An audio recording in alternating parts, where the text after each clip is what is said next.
Assalamualaikum warahmatullahi wabarakatuh. Bismillahirrahmanirrahim. Alhamdulillahirabbil alamin. Assalatu wassalamu ala asyrafil anbiya'i wal mursalin wa ala alihi wa sahbihi ajmain, amma ba'du.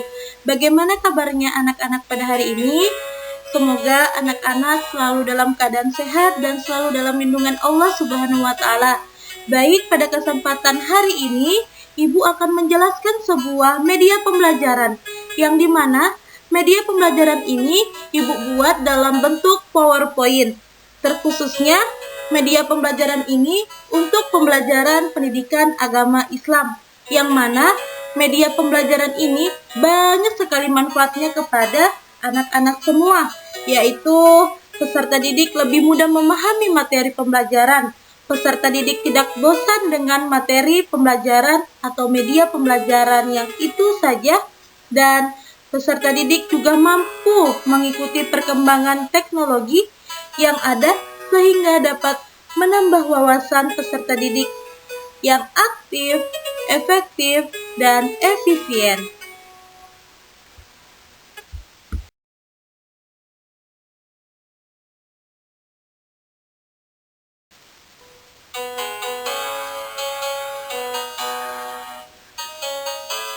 Baik, selanjutnya izinkan saya untuk memperkenalkan diri. Nama saya Fitri Sendayanti dengan NIM 19 11 10 11 92 dengan jurusan Pendidikan Agama Islam, Fakultas Tarbiyah dan Ilmu Keguruan, Universitas Islam Negeri Sultan Haji Muhammad Idris Samarinda.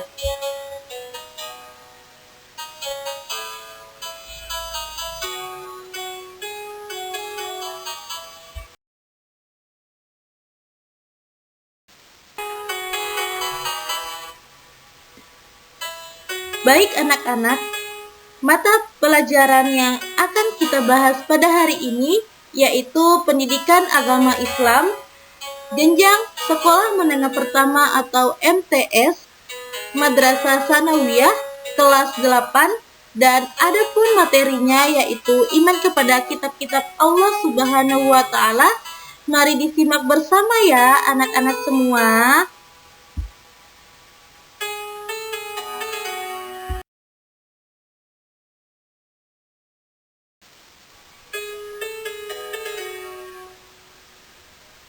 Baik anak-anak, di sini Ibu akan menjelaskan pengertian iman kepada kitab-kitab Allah Subhanahu wa taala adalah mempercayai dan meyakini sepenuh hati bahwa Allah Subhanahu wa taala telah menurunkan kitab-kitabnya kepada para nabi atau rasul yang berisi wahyu Allah untuk disampaikan kepada seluruh umat manusia.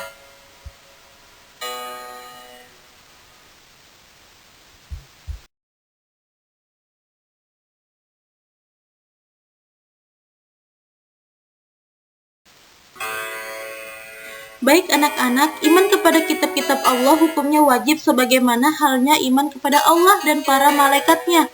Allah Subhanahu wa taala berfirman dalam Quran surah An-Nisa ayat 136 yang berbunyi, A'udzubillahi minasyaitonir rajim. Ya ayyuhalladzina amanu aminu billahi wa rasulihi wal kitab alladzi nazzala ala rasulihi wal kitab alladzi anzala min qabl wa may yakfur billahi wa malaikatihi wa kutubihi wa rusulihi wal yaumil akhir faqad dhalla dhalalan ba'ida, yang artinya, wahai orang-orang yang beriman, tetaplah beriman kepada Allah dan Rasulnya Muhammad dan kepada kitab Al-Quran yang diturunkan kepada Rasulnya, serta kitab yang diturunkan sebelumnya. Barang siapa ingkar kepada Allah, malaikat-malaikatnya, kitab-kitabnya, rasul-rasulnya, dan hari kemudian, maka sungguh orang itu telah tersesat sangat jauh.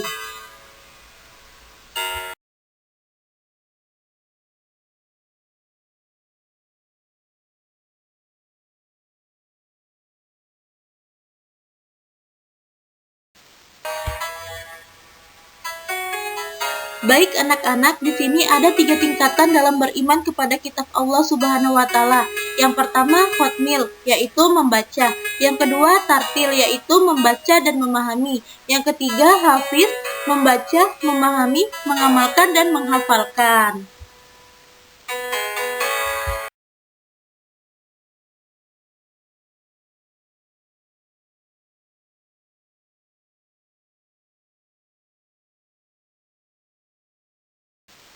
Baik anak-anak, selanjutnya yaitu kitab-kitab Allah, yang dimana kitab-kitab Allah ini terdiri dari 4 kitab. Yang pertama, kitab Taurat, yang dimana kitab Taurat ini diturunkan kepada Nabi Musa alaihissalam. Yang kedua, kitab Zabur. Kitab Zabur ini diturunkan kepada Nabi Daud alaihissalam.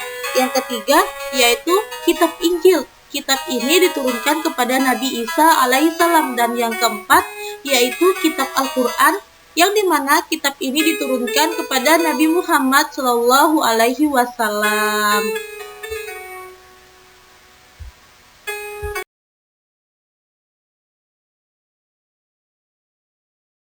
Baik anak-anak, di sini ada fungsi iman kepada kitab-kitab Allah Subhanahu wa Ta'ala, yang dimana fungsi ini terdiri dari 3 fungsi. Yang pertama, untuk meningkatkan kualitas kehidupan pribadi. Yang kedua, untuk membangun kehidupan bermasyarakat. Dan yang ketiga, untuk menjalin kerukunan dalam hidup berbangsa dan beragama.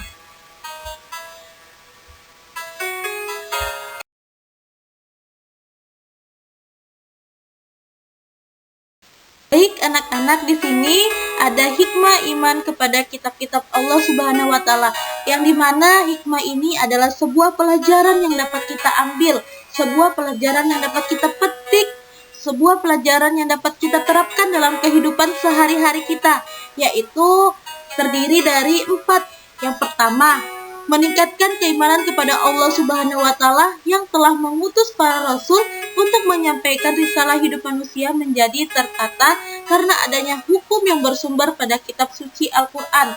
Yang kedua, termotivasi untuk beribadah dan menjalankan kewajiban-kewajiban agama seperti yang tertuang dalam kitab suci Al-Quran.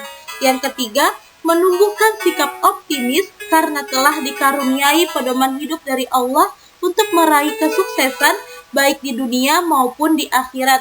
Dan yang keempat, terjaga ketakwaannya dengan selalu menjaga perintah Allah Subhanahu wa Ta'ala dan menjauhi semua larangannya.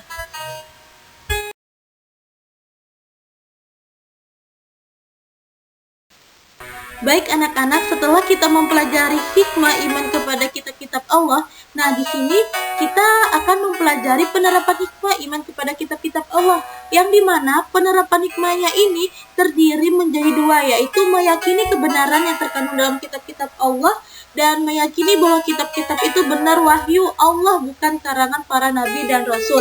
Jadi dengan adanya penerapan ini, kita dapat meyakini bahwa kitab-kitab Allah itu adalah sebuah wahyu Allah, bukan dari para nabi dan rasul.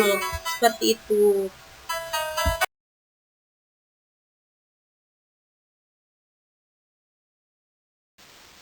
Anak-anak tetap semangat ya. Nah, setelah kita mempelajari penerapan hikmah iman kepada kitab-kitab Allah, nah di sini Ibu akan memberitahu cara kita beriman kepada kitab-kitab Allah, terutama beriman kepada kitab Al-Quran. Nah, di sini caranya terdiri menjadi 4. Yang pertama, meyakini bahwa Al-Quran benar-benar wahyu Allah, bukan karangan Nabi Muhammad SAW. Yang kedua, meyakini bahwa isi Al-Quran dijamin kebenarannya tanpa ada keraguan sedikit pun. Yang ketiga, mempelajari, memahami, dan menghayati isi kandungan Al-Quran.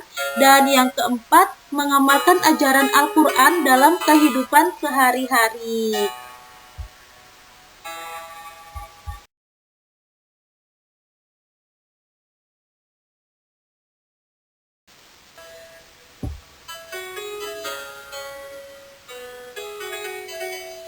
Baik, cukup sekian yang Ibu dapat sampaikan. Semoga materi yang Ibu sampaikan dapat bermanfaat untuk anak-anak semua. Akhirul kalam, Assalamualaikum warahmatullahi wabarakatuh.